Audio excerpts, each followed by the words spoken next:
ဟယ်လိုအားလုံးပဲမင်္ဂလာပါဒီလိုပဲနေပြန်ကြလိုက်ပါတယ်ဒါလီဗာပူးသင်းကလက်ရှိဒါ breaking news တစ်ခုတက်နေပါတော့ကျွန်တော်တို့မျှော်လင့်နေတဲ့တောင်ဝင်သားသမားတစ်ယောက်ဖြစ်တဲ့ဒါလိုအပ်နေရဖြစ်တဲ့အတွက်အဲ့နေရာကိုဖြည့်တင်းဖို့ဆိုပြီးလက်ရှိ Crystal Palace ရဲ့တောင်ဝင်သားသမားတစ်ယောက်ဖြစ်တဲ့ Ismail Maila Sarr ကိုလက်ရှိမှာလီဗာပူးသင်းကဒါစတင်ပြီးချင်းကပ်လာပြီးတချို့ report တွေမှာဆိုလို့ရှိရင်စတင်ပြီးကန်လန်းလိုက်ပြီးပေါင်တန်း90နဲ့စတင်ပြီးကန်လန်းလိုက်ပြီးဆိုပြီးတော့လဲဒါပေါ်ပြထားတယ်ပေါ့နော်အဲ့တော့ပြောမယ်ဆိုလို့ရှိရင်ဒီသားသမားကအသက်အရွယ်28နှစ်စီနီကောလက်ရင်းနေသားသမားတစ်ယောက်ပေါ့နော်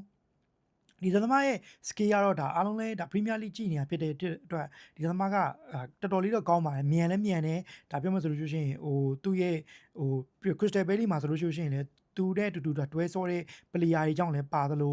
သူ့ရဲ့ခြေစွမ်းကလည်းတကယ်ပြောမှဆိုအာဖရိကသမားတယောက်ဖြစ်တာဖြစ်တဲ့အတွက်မာကျောမှုရောဒဏ်ရာပြဿနာတွေရောအားလုံးတော်တော်လေးကိုကင်းစင်တဲ့သမားတယောက်ကိုကျွန်တော်ပြောလို့ရပါအဲ့တော့ပြောမှဆိုအသင်းနဲ့တော့တော်တော်လေး face ဖြစ်တဲ့ player တယောက်လို့တော့ပြောလို့ရတယ်ဒါပေမဲ့အသက်အရွယ်28နှစ်ကတော့ဒါကြီးတဲ့ထဲမှာတော့ပါတယ်ပေါ့နော်ဒါပေမဲ့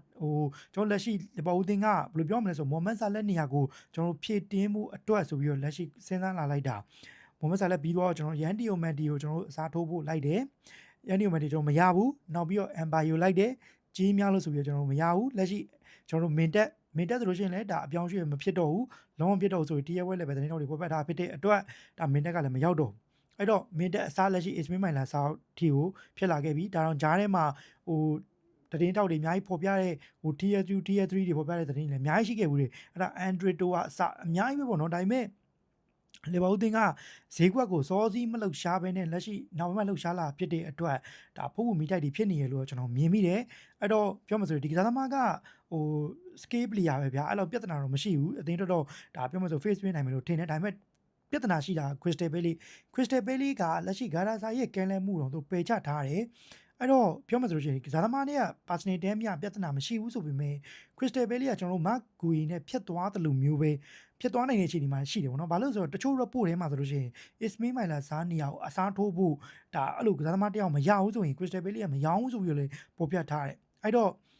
ဈေးကွက်ကလည်းပိတ်ဖို့အတွက်ကျွန်တော်10ရက်လောက်ပဲကျန်တော့တယ်အဲ့တော့ပြောမှဆိုလို့ရှိရင်ဖုတ်မီတိုက်ခြေနေမှာတော့ဖြစ်နေပြီပေါ့နော်ညီကိုအနေနဲ့ရော Ismail Maila Sarr ရဲ့ခြေစွမ်းဒီဘောဟုတ်တင်းရဲ့ဘုတ်ပွဲတွေပေါ့ဘယ်လိုမြင်ကြလဲအဲ့ဒါပဲကိုမဝင်ဆွေးနွေးရပါတယ်ဒီဗီဒီယိုလေးကိုသဘောကျရင် like က follow လုပ်ပြီးလည်းမြင်တိုင်ခဲ့ကြပါတယ် YouTube ကြည့်ရဲ့ညီကိုနေလည်း subscribe လုပ်မြင်တိုင်ခဲ့ကြပါတယ်အားလုံးကျေးဇူးများတင်ပါတယ်